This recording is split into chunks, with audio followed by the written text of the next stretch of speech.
I'm Warren Applegate. Hold it. Go ahead. I'm Warren Applegate. I'm a citizen volunteer. A small group of us decided we needed to get the cemetery cleaned up. It's on village property. The village was more than cooperative in letting us go at it. And a dozen years ago, this was a weed, just a weed lot. You And couldn't what was even the see cemetery these. called? And on the tourism maps at the time, it was called the Slave Cemetery. And we were looking at the dates here. We had a wonderful village historian. Unfortunately, Ruth died about 2 years ago, and she said, this is the incorrect label. These were not enslaved people. This is not a slave cemetery. But when you look at the dates, probably maybe some of these people in their early days could have been enslaved, but the majority of headstones we see here right now are children's stones. These were freed people. John Rogers was a Irish immigrant at the time, and he designated this 1/4 acre off of his large farm to be used for persons of color exclusively. And that was his term, persons of color, which is amazing when it was done. Now, So let's take a look. let's take a look. These stones are not in their original designated locations. Boy Scout troop maybe 20 years ago came in, did some cleaning up, moved the stones and grouped them. We have no idea where these folks actually are buried.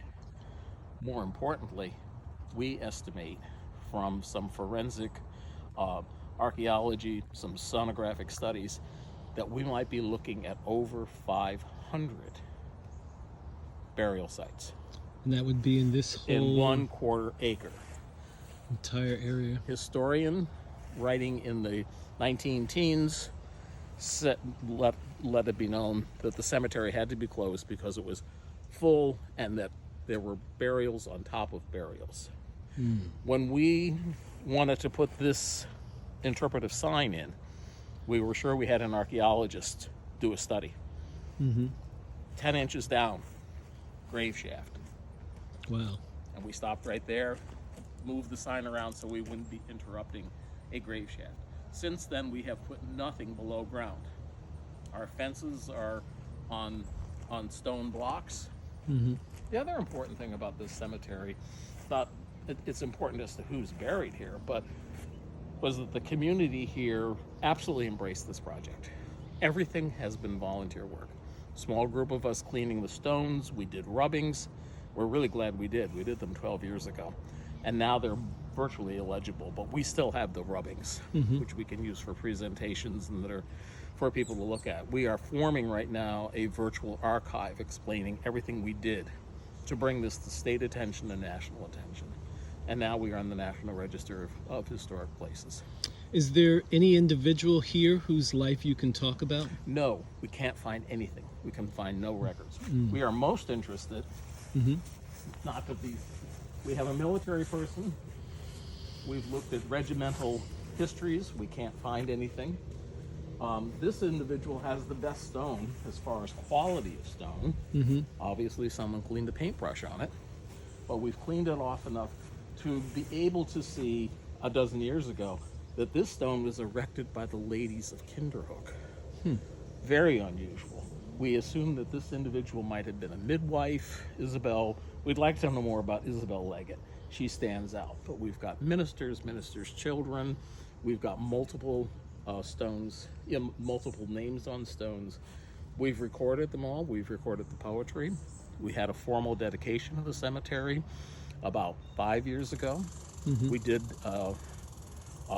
Afro-American rituals at that time and Christian and all of the rest. It was a wonderful ceremony. It really was. And as recently as Juneteenth weekend, a few weeks ago, we had another rededication.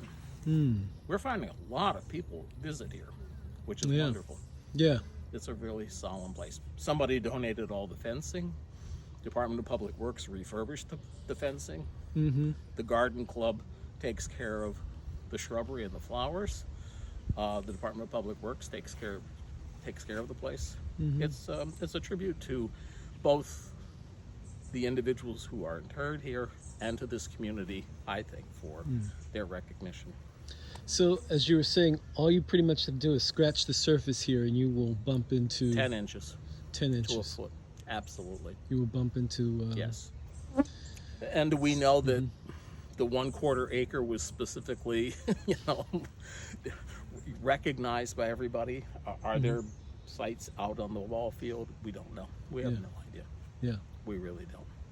So, But what was the gentleman who deeded this 1 acre? John Rogers. What was his relationship to the African American community at that time? He, as we know from his will, he freed his boy. So we assume that he had enslaved people working on his farm of over 100 acres out here. So his relationship, I think, was simply, if not enslaver, at least master. And but he must have had some empathy for the persons of color at that time Yeah. to dedicate land for their use exclusively, which is pretty remarkable, Yeah. really. And there's no history of him being an abolitionist or No. anything? No, I wish we could say, yeah, absolutely, but no, we do not have any of that information at all. Okay. We do not even know where he is buried himself. He did have a small plot. We think it's closer to the main road out there, but we've Okay. never found any indication of a marker of any kind.